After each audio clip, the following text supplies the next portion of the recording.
Pessoal, muito bom dia, sejam todos bem-vindos a essa aula da nossa manhã, onde vamos dar continuidade aos meios de prova em direito existentes. Nunca é demais lembrar, eu tenho feito isso em todas as minhas aulas, né? Estamos aqui trabalhando a terceira fase do processo de conhecimento, que é exatamente a fase probatória. Falei em todas as minhas aulas do semestre e falarei até o final que passaremos por 5 fases do processo de conhecimento. Fase postulatória, fase saneadora, fase probatória, fase decisória e fase recursal. Mas fato é que nós não podemos esquecer que no Brasil hoje todos os meios de prova em direito são admitidos. E o que eu trago para a gente trocar uma ideia aqui vai ser exatamente a confissão como meio de prova. Mas para nós entendermos, chegarmos a essa questão relacionada à figura da confissão, eu chamo muita atenção para os senhores mais uma vez da palavra prova, que conforme está no quadro dos senhores agora, ela vem do latim probatio, que significa verificação, exame ou inspeção, tá certo? Que significa trazer à tona aquilo que é bom, aquilo que é de boa qualidade.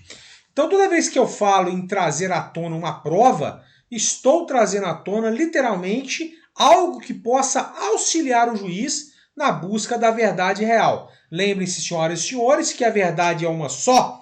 A verdade é aquela que está colocada para o juiz. Perfeito? Mas o juiz sempre vai estar adstrito aos atos do processo.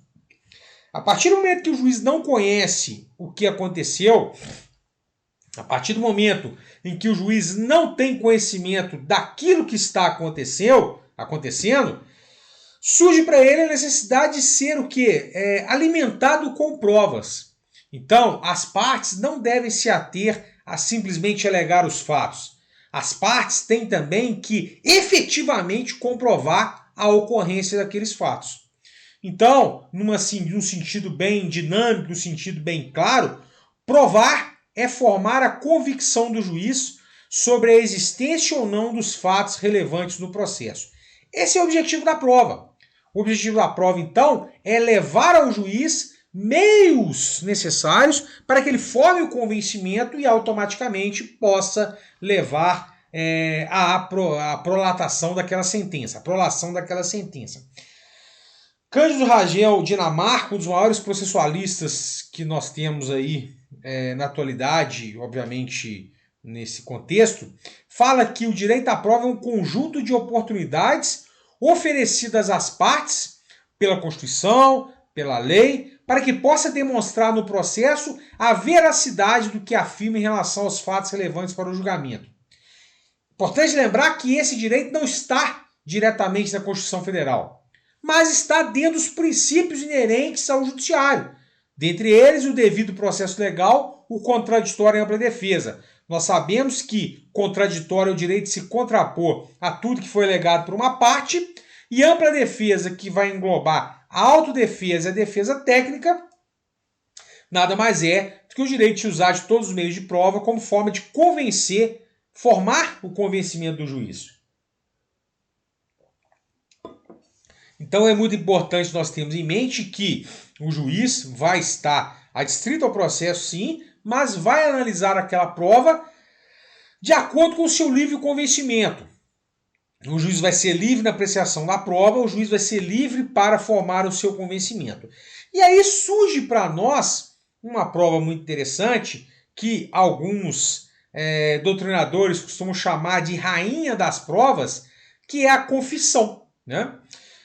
Bom, de acordo com o artigo 389 do novo Código de Processo Civil, nós temos que confissão é a declaração feita por uma parte em que se admite um fato contrário a seu interesse e favorável ao interesse da parte contrária. Então, quando eu trago uma confissão, é uma declaração feita pela parte em que vai se admitir, ou seja, vai se trazer à tona um fato contrário a seu próprio interesse e favorável ao interesse da parte contrária. Sim, observe essa dicotomia, né? Contrário ao meu interesse e favorável ao interesse da parte. Por isso que se fala muito que a confissão é a rainha das provas. Por quê? Porque se eu estou admitindo um fato contrário à minha pessoa e favorável à parte contrária, Em tese, o processo está encerrado, já que essa confissão ela torna a matéria incontroversa. Observem bem, torna aquela matéria incontroversa. Aliás, né, nunca é demais lembrar os senhores também aquilo que vem falando muito nas aulas, que quando se trata de prova, temos que lembrar que o objetivo da prova é fazer cessar a controvérsia. A partir do momento que cessa em controvérsia, o processo está resolvido o problema. Pois bem, a confissão pode ser judicial ou extrajudicial, espontânea ou provocada, expressa ou tácita. A confissão será judicial quando ela for realizada no bojo de um processo judicial. No decorrer de um processo judicial, seria como, por exemplo, quando, por exemplo, o juiz eventualmente perguntar alguma coisa para você e você, enquanto parte, reconhecer um fato contrário a seu interesse e favorável ao interesse da parte. Mas pode ser também extrajudicial, que é aquela confissão reconhecida, realizada, melhor dizendo, lá no bojo do cartório de títulos e documentos, ou no cartório de notas, que é onde eu vou lá e faço aquela declaração.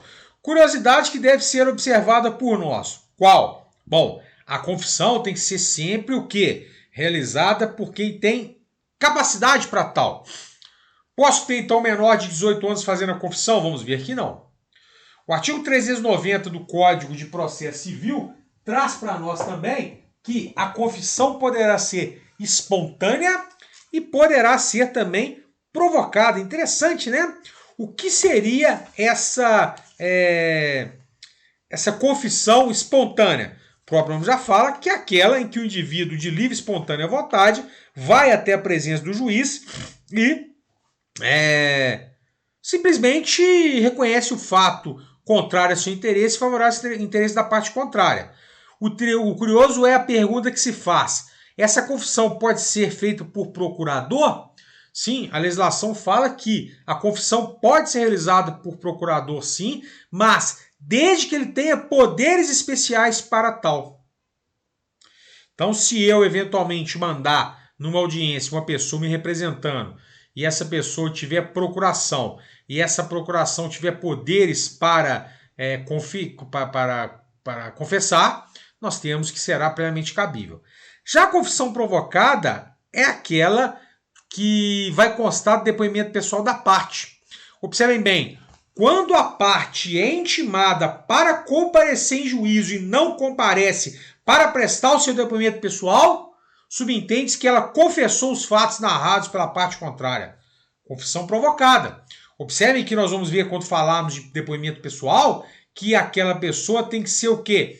Previamente intimada para comparecer em juízo para prestar o seu depoimento. Mas fato é que, se ela é previamente intimada para comparecer em juízo para prestar seu depoimento e não comparece, estamos diante de uma confissão provocada. O artigo 341 do Código de Processo Civil traz para nós a chamada confissão expressa ou a confissão tácita. Observem bem, trabalhamos muito nas nossas aulas aquele dispositivo do ônus da defesa especificada. Vocês devem estar se lembrando que falamos bastante que a parte tem que, na contestação, se manifestar sobre todos os pontos alegados na contestação. Ora, aquele ponto que não foi objeto de manifestação pelo réu na sua contestação torna-se incontroverso, razão pela qual nós chamamos aí de confissão tácita.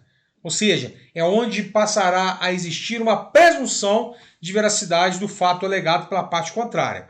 Então, muito cuidado com isso, porque o Código de Processo Civil ele estabelece múltiplas facetas, ou seja, um emaranhado de situações que fazem com que as partes podem eventualmente ter contra si aplicado uma pena de confissão pelo simples fato de eventualmente não comparecer em juízo ou, eventualmente, não exercer o chamado ônus da defesa especificada. Então, vale a pena ter cuidado com isso. Mas chama atenção mais uma vez que a confissão nada mais é do que a declaração feita por uma parte que admite fato contrário a seu interesse e favorável ao interesse da parte. Bom, aqui eu trago por escrito aquilo que já falamos. Confissão extrajudicial pode ser feita de forma oral, ou seja, filmada, gravada ou por escrito. Agora, cuidado, ela se for feita oralmente, somente terá eficácia se a lei não exigir prova literal, como, por exemplo, a escritura pública de pacto antinupcial. Sim, observem bem, a confissão extrajudicial, que é aquela feita fora do âmbito de um processo judicial, tá certo? Ela pode ser tanto oral, quanto filmada, quanto por escrito, mas fato é que quanto à substância do ato exigir que seja por escrito, ela somente terá validade se for por escrito. O exemplo é o pacto antinupcial. O pacto antinupcial, não adianta eu fazer uma filmagem lá do pacto antinupcial. O pacto antinupcial só terá validade se ele for feito por escrito lá no cartório de registro de imóvel. Agora, a principal premissa que nós temos que ter em mente quando falamos em confissão é que o maior objetivo do depoimento pessoal é exatamente obter a confissão. Eu, Rafael, tenho o poder de requerer, na qualidade de autor, a oitiva do réu. O réu, por sua vez, tem o poder de requerer a oitiva do autor. Nunca eu, autor, vou requerer a minha oitiva. Nunca o réu vai requerer a oitiva dele. Razão pela qual, se eu eventualmente solicitar a presença, a intimação da parte contrária para estar em juízo, para prestar seu depoimento, e ela eventualmente não comparece, poderia estarmos diante de uma confissão. Ou pior, né? O novo Código de Processo Civil mantém esse sistema de depoimento pessoal, que pode ser requerido pela parte contrária, para se obter a confissão. E essa audiência onde a parte prestará seu depoimento, ela pode ser audiência de instrução e julgamento, ou pode ser qualquer tipo de audiência que for designada pelo juiz. Então, o objetivo maior do depoimento pessoal é obter da parte exatamente o quê? A confissão. Tá certo? Que é admitir o fato contrário a seu interesse e favorável do interesse da parte contrária. A grande novidade é que poderá ser realizado por videoconferência. Eu digo grande novidade porque, embora essa alteração no Código de Processo Civil tenha ocorrido em 2016, somente agora, efetivamente com a pandemia, que nós estamos aí diante das chamadas videoconferências. Diz assim o parágrafo 3º. O depoimento pessoal da parte que residir em comarca, seção ou subseção judiciária, diversa daquela onde tramita o processo, poderá ser colhido por meio de videoconferência. Outro recurso tecnológico de transmissão de sons e imagens em tempo real, o que poderá ocorrer, inclusive, durante a realização da audiência de instrução e julgamento. Repito mais uma vez. Confissão é só autor e réu. Testemunha não confessa. O autor confessa um fato contrário a seu interesse favorável ao interesse da parte contrária, ou o réu confessa um fato contrário a seu interesse e favorável ao interesse do autor. Muito cuidado com isso. Tá certo? E lembre-se, a confissão pode ser provocada. Eu intimo a pessoa para depor, ela não comparece para depor. Ah, Rafael, pois não, a testemunha tem o direito de permanecer calada. Aliás, a parte tem o direito de permanecer calada? Tem. Só que essa, digamos, ficada dela em silêncio poderá ensejar a confissão. Agora, lembre-se, a confissão será ineficaz se feita por quem não for capaz de dispor do direito. Então não podem confessar os absolutamente incapazes e aqueles que não tiveram o pleno discernimento para assim o fazê-lo. E cuidado, né? Não se admite confissão em relação a direitos indisponíveis. Direitos indisponíveis não ensejam a confissão. A confissão tem no seu bojo, tá certo, que o direito disponível. Ah, eu posso então ensejar uma confissão numa ação de investigação de paternidade? Não. Outra observação, a confissão, ela não pode ser, digamos que partida, não pode ser o que? Parcial. É um ato irrevogável e irretratável para se evitar, inclusive, a questão do venire contra facto próprio, que é o comportamento contraditório. Imagina, eu confesso hoje, amanhã eu volto atrás. É óbvio que a confissão advinda de um vício de consentimento poderá e deverá ser revogada. Correto? Observem bem, poderá ser revogada. Agora, chamo a atenção para os senhores que a confissão perfeita, vamos colocar assim, não é passível de qualquer tipo de revogação. O vício de consentimento, senhoras e senhores, ele traz, sim, no seu contexto, a possibilidade de revogar qualquer ato processual, qualquer negócio jurídico. Então, concluindo de uma forma bem simples a questão da confissão, que, segundo Humberto Teodoro Júnior, é a chamada rainha das provas, a confissão é exatamente aquele meio de prova que a parte admite a verdade de fato contrária ao seu interesse e favorável ao interesse da parte contrária. Agora, eu gostaria de chamar a atenção para os senhores também que a confissão ela faz prova a favor, ou melhor dizendo, faz prova contra o confitente, mas não atinge os chamados litisconsortes. Então, se eu propus uma demanda contra A, B, C e D e só o A confessa, os efeitos da confissão vão gerar consequências jurídicas só para ele, não se estendendo aos chamados litisconsortes. E mais, se tratar de direito real e imobiliário, ou seja, direito inerente a bens imóveis, por exemplo, a confissão só terá validade se estiver, melhor dizendo, acompanhada da autorização do cônjuge ou companheiro, tá certo? Salve, obviamente, se o regime de casamento for de separação absoluta de bens, conforme a previsão do artigo 391. Sim, observem bem, se eu eventualmente confessar que sou proprietário de um imóvel, essa confissão, embora nós saibamos que somente por escritura pública se comprova a propriedade, aliás, só por registro público se comprova a propriedade, mas essa confissão não terá validade porque a substância do ato exige a presença do cônjuge, tá certo? Não podemos deixar de falar nunca isso. Aliás, esse sistema de necessidade de cônjuge assinar junto com o outro cônjuge é um negócio muito interessante. Observem, mais uma vez, confissão é um ato irrevogável. E mais, ela é indivisível. Então a parte não pode aceitar aquilo que seja favorável a ela num ponto e desfavorável a ela no outro ponto.